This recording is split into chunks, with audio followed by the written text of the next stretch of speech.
হোজাই জিলাৰ দীপমাহালী নামৰ দুৰ্ভগীয়া কিশোৰজনৰ লগতে তেওঁৰ দুই কনিষ্ঠ ভাতৃ আৰু একমাত্ৰ ভগ্নীগৰাকীৰ কাষত আজি থিয় হ'ল জনপ্ৰিয় কণ্ঠশিল্পী কল্পনা পাটোৱাৰী। আজিৰ পৰা প্ৰায় 4 বছৰ পূৰ্বে অৰ্থাৎ 2020 চনৰ সেই কৰোনাকালীন সময়ত প্ৰতিদিন টাইমে কৰা এক বাতৰিৰ পৰিপ্ৰেক্ষিতত পৰিয়ালটোৰ কাষত থিয় হ'ল কল্পনা পাটোৱাৰী। লকডাউনৰ সেই সময়ছোৱাত পিতৃ বহিৰাজ্যত থকাৰ সময়ত দীপৰ লগতে তেওঁলোকৰ ভাতৃ ভগ্নীসকলক এৰি গৈছিল খুদ মাতৃও। কিন্তু ইয়াৰ পিছতো বিচলিত হোৱা নাছিল 12 বছৰীয়া দীপমাহিলী। দুই ভাতৃ লৱকুশ আৰু ভগ্নী ৰূপাৰ সমগ্ৰ দায়িত্ব মূৰ পাতি লৈছিল কণমানি দীপে। আৰু এই সন্দৰ্ভত প্ৰতিদিন টাইমৰ লংকাৰ সাংবাদিক সঞ্জীৱ শইকীয়াই প্ৰকাশ কৰা প্ৰতিবেদনৰ পিছতে তেওঁলোকৰ কাষত এতিয়া থিয় দিছিল বিভিন্নজনে। এই মুহূৰ্ততো বহুজনে থিয় দিছে, বহুজন হৃদয়বান ব্যক্তিয়ে সহানুভূতিৰ দেখুৱাইছিল। আজমল ফাউণ্ডেশ্যনৰ তৰফৰ পৰা কণমানিকেইটাক সাজি দিয়া হৈছিল এটা ঘৰ। আৰু আমাৰ বাতৰি প্ৰত্যক্ষ কৰি সাংবাদিক সঞ্জীৱ শইকীয়াৰ সৈতে কথা পাতি পৰৱৰ্তী সময়ত তেওঁলোকৰ ঘৰলৈ অহাৰ কথা কৈছিল জনপ্ৰিয় কণ্ঠশিল্পীগৰাকীয়ে।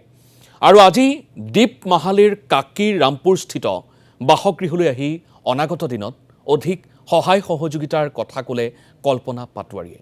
চাওঁ হওক আমাৰ সাংবাদিক সঞ্জীৱ শইকীয়াৰ এক বিশেষ প্ৰতিবেদন। 2020 চনৰ কৰোনা বিভীষিকা, সেই কৰোনা বিভীষিকাৰ সময়তে হোজাই জিলা লংকাৰ কাকী ৰামপুৰৰ এটা পৰিয়ালৰ দুৰ্বিষহৰ কাহিনী আমি প্ৰতিদিন টাইমৰ জৰিয়তে প্ৰকাশ কৰিছিলোঁ। দীপমাহালী নামৰ এজন 12 বছৰীয়া শিশুৱে পিতৃ মাতৃ অবিহনে তেওঁ দুই কণমানি ভাতৃ আৰু কণমানি ভণ্টি কেনেদৰে আচলতে পালন কৰিছিলে এক দুৰ্বিষ জীৱন। সেই জীৱন আচলতে আপোনাক নেদেখিলে বিশ্বাস নকৰিব। আমি প্ৰতিদিন টাইমত সেই বাতৰি সম্প্ৰচাৰ কৰাৰ পিছতে বিভিন্নজনে সহায় আগবঢ়াইছিলে। বদৰুদ্দিন আজমল ডাঙৰীয়াই সেই পৰিয়ালটোক এটা ঘৰ দিছিলে। আৰু আমাৰ বাতৰি প্ৰত্যক্ষ কৰি জনপ্ৰিয় শিল্পী কল্পনা পাটোৱাৰী বাইদেৱে আমালৈ ফোন কৰিছিলে। ফোন কৰি দীপমাহালীৰ লগত কথা পাতিব বিচাৰিছিলে। আৰু কথা পাতি দীপমাহালীক হিৰো আখ্যা দিছিলে। হিৰো আখ্যা দি তেওঁ প্ৰতিশ্ৰুতি দিছিলে যে দীপমাহালীক তেওঁ এদিন সাক্ষাৎ কৰিবলৈ আহিব।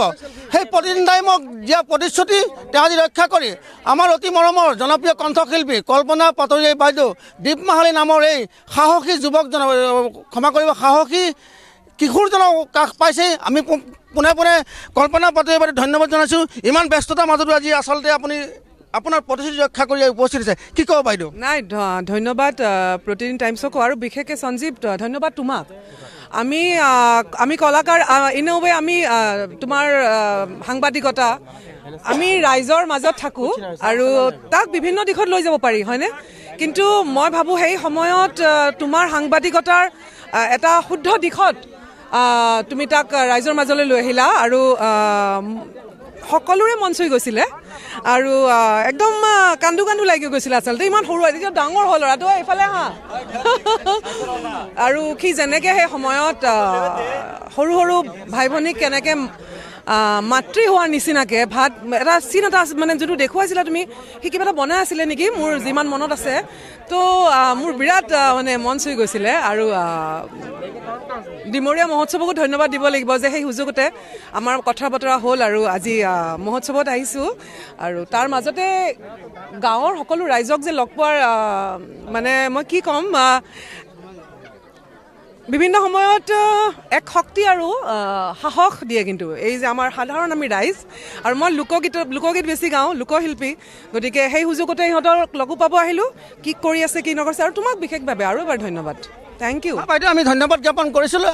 এইটো কথা আমি ক'ব লাগিব যে আমাৰ প্ৰতিদিন টাইমৰ সাংবাদিকসকলে অকল সাংবাদিকতা কৰাৰ উপৰি সামাজিক আৰু সাংস্কৃতিক কিছু দায়বদ্ধতা বজাই ৰাখিবলৈ আমি চেষ্টা কৰোঁ। সেই দায়বদ্ধতা বজাই ৰাখি আমি আচলতে এনেদৰে বাতৰি পৰিৱেশন কৰাৰ পাছতে আমি সামাজিক দায়বদ্ধতা আমি বজাই ৰখাৰ চেষ্টা কৰোঁ। তাৰ ফলশ্ৰুতিত আচলতে এই পৰিয়ালটোত আজি বিভিন্ন ঘৰ আছে। আমি প্ৰতিদিন আমাক সহযোগী এটা অনুদ্দেশ্যতে ক'লে আচলতে এইটো ঘৰ আজমল ফাউণ্ডেশ্যনে বনাই দিছিলে। এই আচলতে তেওঁলোকৰ কোনো ঘৰ নাছিলে, সেই ঘৰ নাছিলে। কিন্তু আজমল ফাউণ্ডেশ্যনে আমাৰ প্ৰতিদিন টাইমৰ নিউজ দেখাৰ পিছতে এই আচলতে ঘৰটো বনাইছিলে। তাৰ উপৰি বিভিন্নজনে বিচনা পত্ৰ আচ বা খাদ্য সামগ্ৰী প্ৰদান কৰিছিলে।